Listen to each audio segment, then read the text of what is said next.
Follow Goa News Hub on Instagram, Facebook, and Twitter.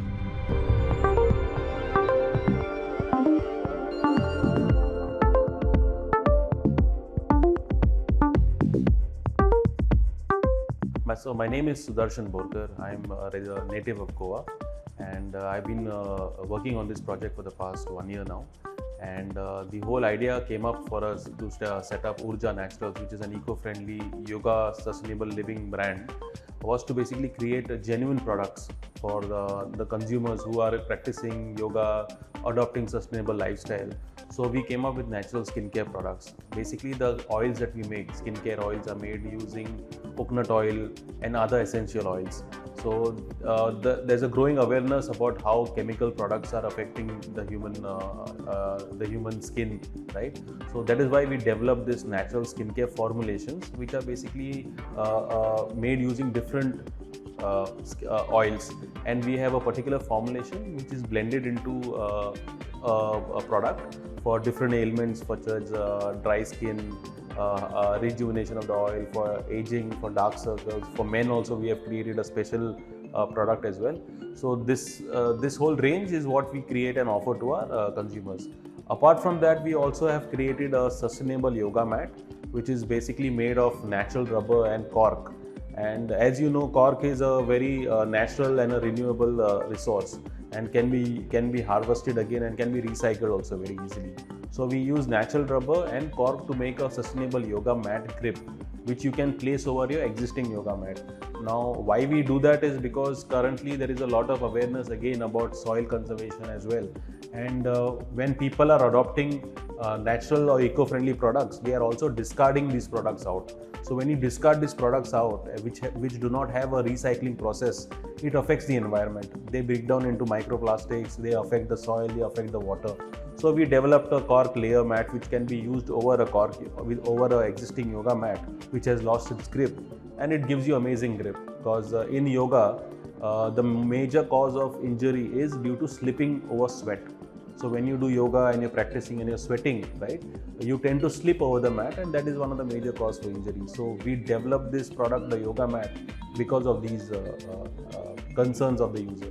So for years now, Goa has been one of the most cool capitals of yoga.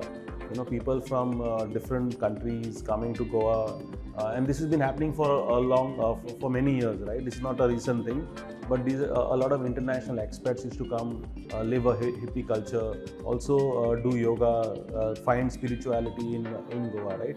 So moving back to Goa was one of the decisions I took when I wanted to start this brand out of Goa.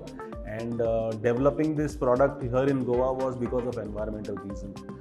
Since Goa is also, like I said, a cool yoga capital, and there is a lot of scope, and also the government is doing a lot to promote yoga and wellness in the state. I thought it would be very apt to have the product based out of Goa, have the business and the brand based out of Goa, so that it creates more awareness of eco-friendly tourism. And that is something that can be done by creating certain products that gain visibility to the tourists. So when a tourist comes to Goa, instead of buying "I Love Goa" T-shirt, probably he might buy a sustainable yoga mat, or which resembles a lot with the state and what we are trying to promote.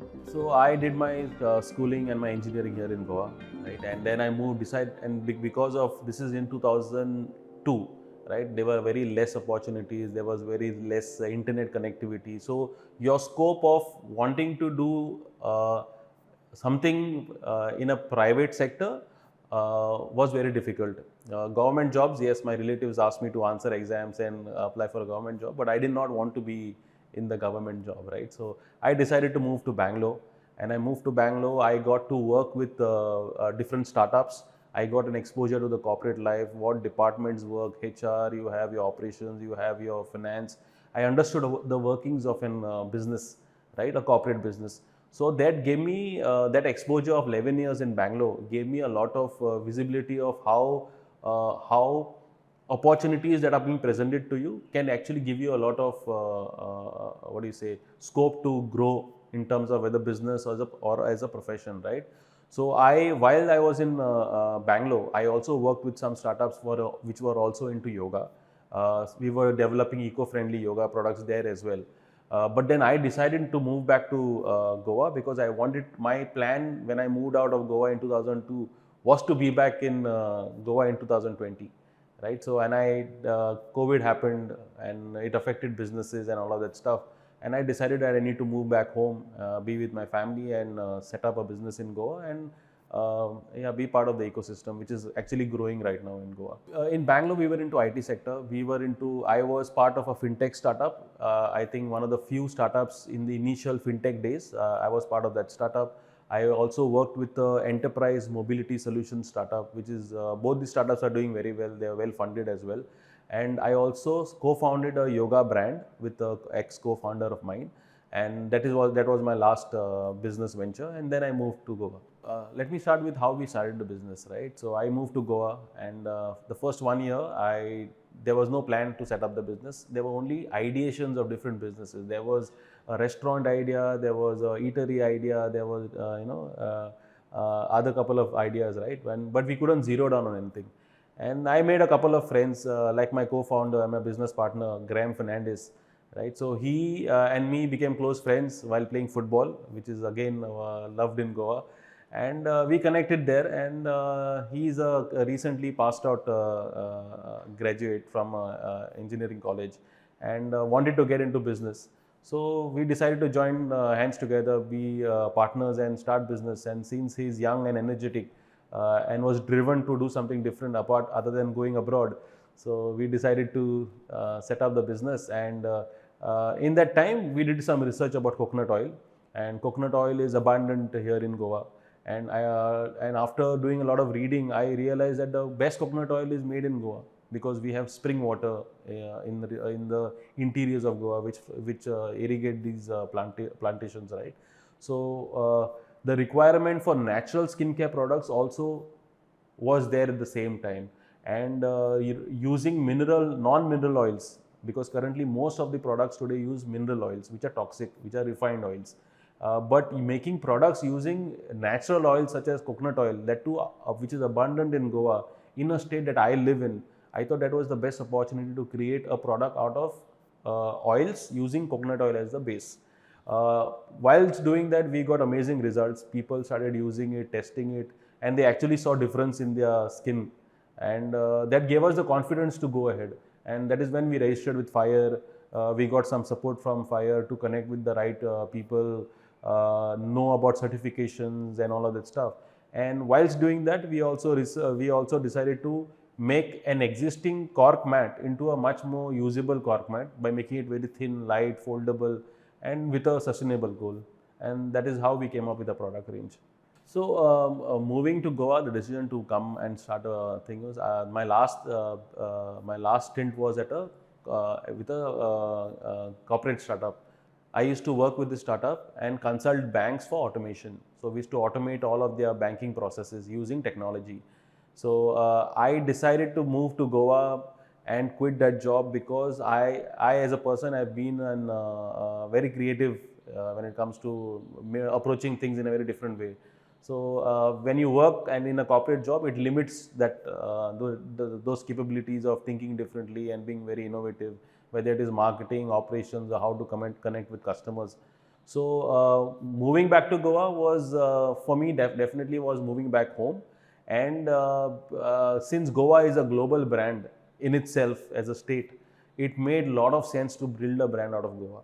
So that is one of the main reasons why I moved to Goa, so that I can take something out of Goa globally, apart from just the holiday lifestyle that we promote as a tourist destination.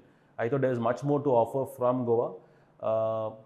To be honest, got no support from anybody, right? But nobody complained either in my family. So when I moved back to Goa, my mom was very happy that I was here. No questions asked what I'm going to do here, nothing. I think that is one blessing that I have in my life, is nobody bothered me, right? I have been on my own, I have done things on my own, and I wouldn't say I have got any support, but I was left alone to do my thing. So that has come like a blessing to me in my life. Yeah, funny thing, I think when I moved to Goa, when I moved back to Goa, the funniest thing that happened to me was my relatives asking me to get a government job because they knew some politician and they could refer me. So I decided to skip that part and just focus on what I want to do. Like I earlier mentioned, I used to work with a yoga brand. We used to develop eco-friendly yoga products, and then I decided to move to Goa. So when I decided to move to Goa, I wanted to create the whole same concept, create the same approach to providing sustainable yoga lifestyle to my to our consumers. But I wanted to be different. I wanted to make the product more affordable, more premium, and sustainable. And to do that, since I know people in the yoga community, like yoga teachers and stuff, right? So I decided that I need to come up with a nice name. And Urja sounded like Urja sounds very refreshing, and Urja in Sanskrit means refreshing energy, right? And I thought this name fits exactly where I wanted to be, and that's why we named it Urja, and that's how the name was coined. It definitely requires you to step back, like moving to a different city. When in 2002, when the opportunities were so different to what we had in Goa and what was presented in Bangalore, right? And that time Bangalore was just booming to become an IT hub, right? And you had the call center revolution that was happening, the BPO revolution, IT companies setting up shops in Bangalore.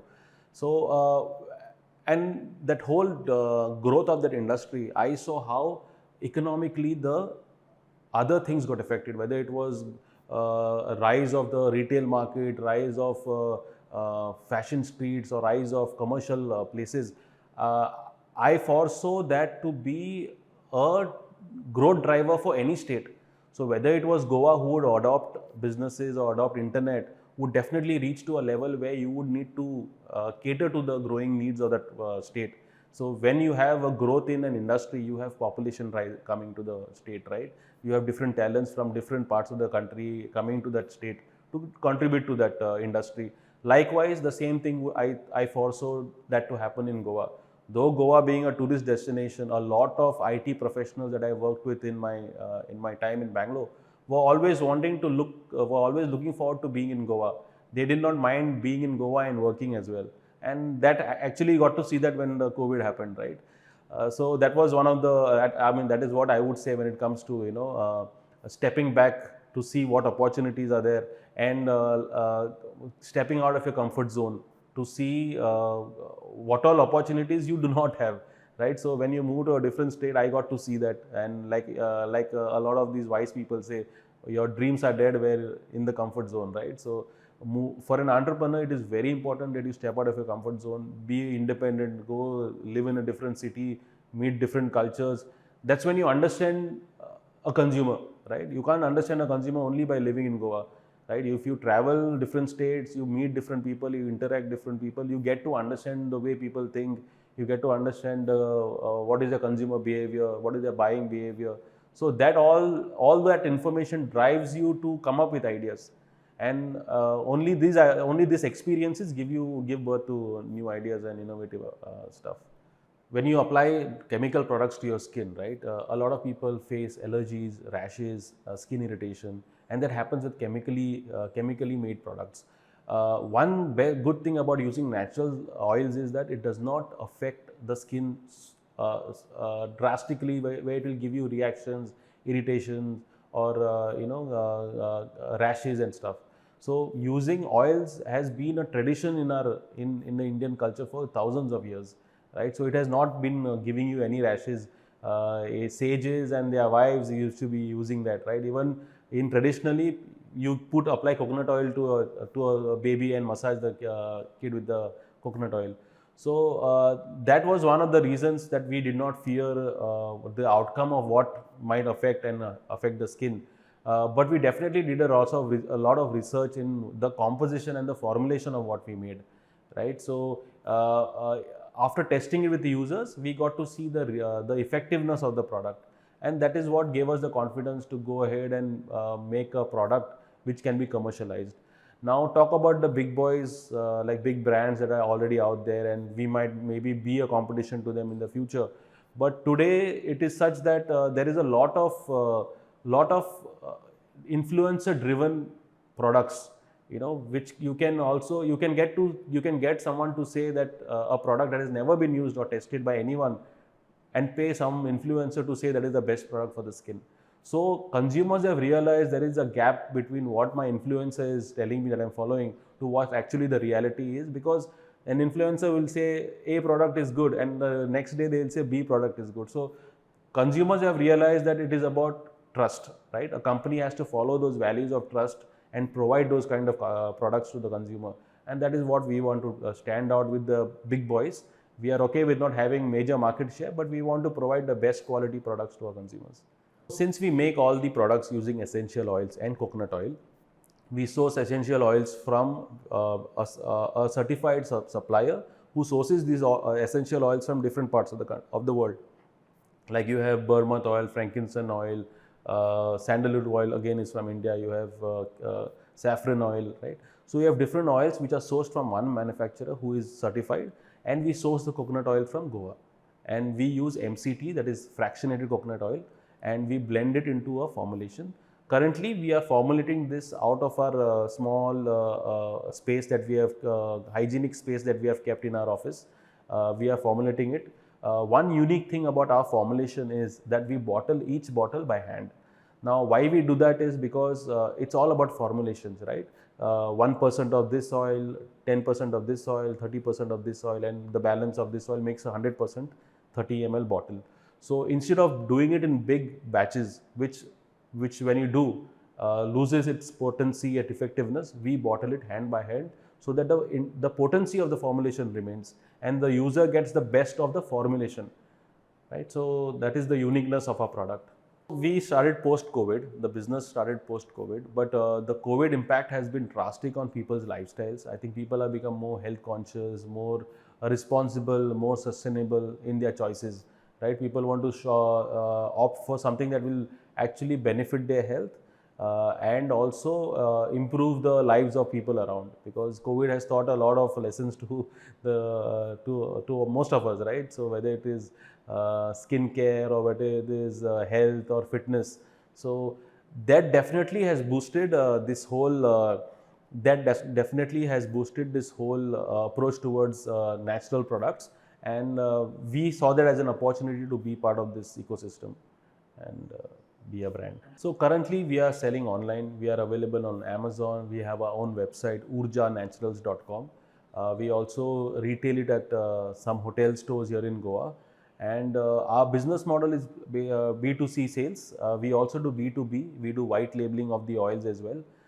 For example, we try to work with hotels and create their custom toiletries, which they can label as their own, and they can give it to their customers for a different experience.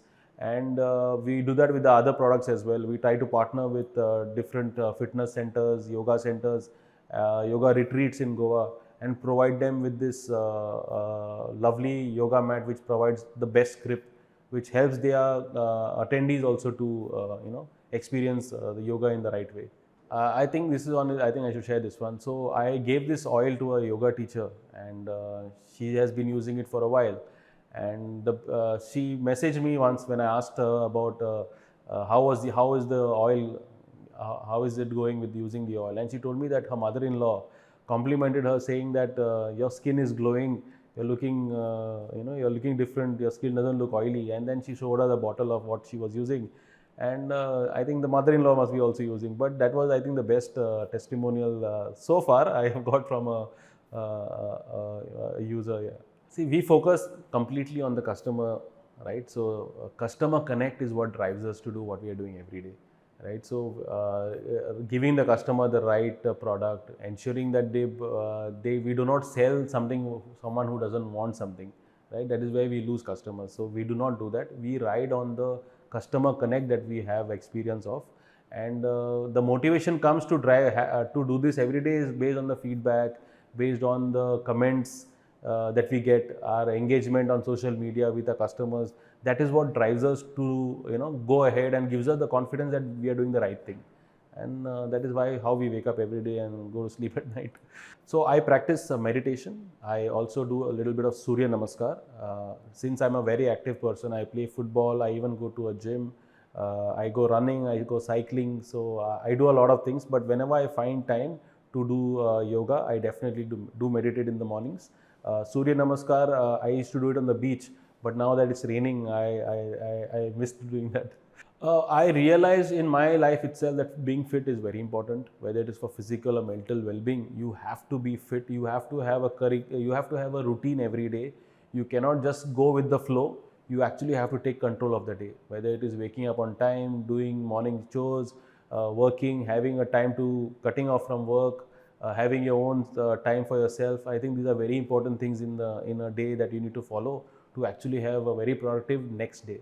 So my colleague Graham, he happened to meet Prashant, and he spoke about us, about our business, and we scheduled a meeting. Came, met Prashant, presented, and Prashant was very receptive to our business and our ideas, and immediately asked us to register with FiiRE and get incubated. And so far, it has been a lot of support. We've been getting a lot of connects and exposure through FiiRE, meeting the right people, and that is what we needed being in Goa, because since Panjim is very far and we don't want to travel to Panjim for everything that we want to accomplish in terms of meeting government officials or partnerships with different business houses. I think we can do it sitting from South Goa, and thanks to FiiRE for that. So the first advice to an entrepreneur would be to not build a business to raise funds. Build a business to be sustainable. Build a business that can generate revenues, but do not build a business to go take funding, because once you take funding, it is just pressure. You have to perform. You have to make sure you deliver, because that is the confidence you would give your investors. So the second point would be to build an ecosystem when you're building a business. So when you build a business, make sure you also build an ecosystem which caters to people, creates opportunities for people. For example, in our case, we created UURJA with oils, using coconut oil, so that we can create earning and employment opportunities for the planters in south of Goa. Because in Goa, most of the coconut does not get harvested or processed, because there is no proper commercialization of this oil. The third point would be to create a product that customers find it very easy to adopt. Do not create products that you have to force to sell. Create products that are very easily adoptable, where you have identified a gap where the consumer is missing this kind of a product in their daily life. If you create products like this, it is very easy to create businesses. The fourth point I would say is to reinvent yourself, to be more receptive to knowledge, to talk to people, to listen to people. You do not have to take everyone's advice, but it is very important to listen, because only when you absorb knowledge it is when that it will come to your help when you need it, right? Because you already have it in the subconscious mind, right? So it is very important to listen to people, be very receptive, and you have to reinvent yourself. And the fifth and the last one, which I think is very important, is to be very patient. Businesses do not become successful overnight. It takes time. It takes a lot of patience. You will have to be patient with failures. You will have to be patient with success also, because if you are not patient in either ways, you might just jump the gun and be in a place where you do not want to be. So it is very important to be patient, and success will follow.